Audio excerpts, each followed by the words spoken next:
Hi folks, David Waring here again with InformedTrades.com and today's lesson of the day. In our last lesson we looked at the Consumer Price Index and what this tells us about price pressures in the economy. In today's lesson we're going to look at another market moving indicator which gives us insight into a large asset class in the economy, real estate, and the indicator is referred to as the Existing Home Sales Index. So let's get started. Okay, so the existing home sales report is released at 8:30 a.m. Eastern Standard Time in the fourth week of the month, and it's designed to cover the number of existing homes closed during the previous month and the average sales prices by region of the country. There's three important numbers released in the existing home sales report, which are the aggregate number of homes sold, the median selling prices, and the month's supply, which represents the inventory of unsold homes on the market and gives insight into what to expect in the future for the first two numbers. So basically, if the month's supply is rising, then that would be an indication that supply is rising. Prices should fall to bring that inventory down, and vice versa. If supply is shrinking, then prices you're most likely to see that median selling price number start to rise. So, like most indicators, the number is provided raw and with seasonal adjustments to account for the changes in weather, which especially here in the housing market can have a large effect on the number of homes sold in a particular month, particularly in the colder months.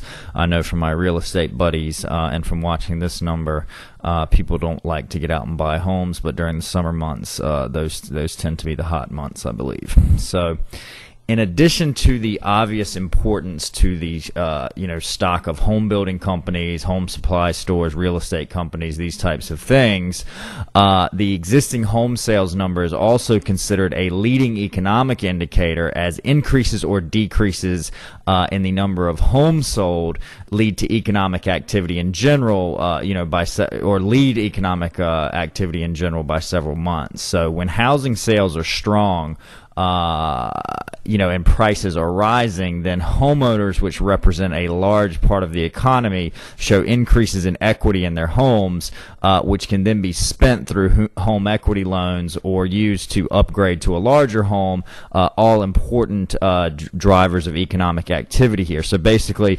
let's say I buy a house for $500,000, and then the value of that house goes up from $500,000 to $600,000, then I can pull that extra $100,000 out of the house with a home equity line and either spend that money, or I can roll that that equity, sell the home, take the profit of the $100,000 and get a bigger house, and then I'm going to buy new furniture, and it's just that's a big driver of economic activity in and of itself. Okay, so you have a lot of strength or weakness in the economy, and especially we're seeing this right now is another, it's a great time to be doing these lessons, because the housing market is where all the focus is right now, and this is one of the reasons, because prices have risen so rapidly in the past and people have pulled all this equity out of their homes that people are worried now that the housing market is stagnating and housing prices aren't going up anymore. What's that going to mean for consumer spending? Because people aren't going to have the equity to pull out of their house, and then what's that going to mean for the economy? And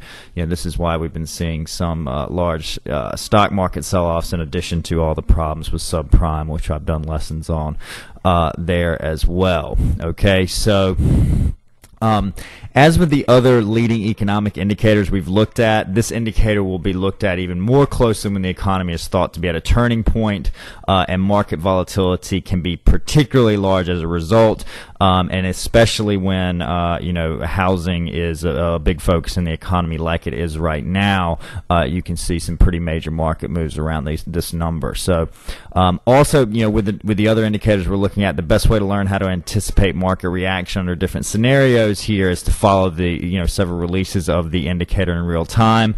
So as with the other indicators we've been studying recently, I'm going to be posting a discussion piece in the comments section of this lesson on InformedTrades.com after the next few releases, so we can follow and get to know this release there. So if you're watching this video on YouTube, I've included a link to the lesson in the description section there, so you can have that. I've also included a link to the latest report, latest existing home sales report, below this video if you're watching on informedtrades.com, or in the description section if you're watching watching the video on YouTube. Okay, so that's our lesson for today. In our next lesson, we're going to look at one final leading economic indicator, which gauges the consumer's opinion on how the economy is going, which is called the Consumer Confidence Index. So we hope to see you in that lesson. As always, if you have any questions or comments, please feel free to leave them in the comment section below, and good luck with your trading.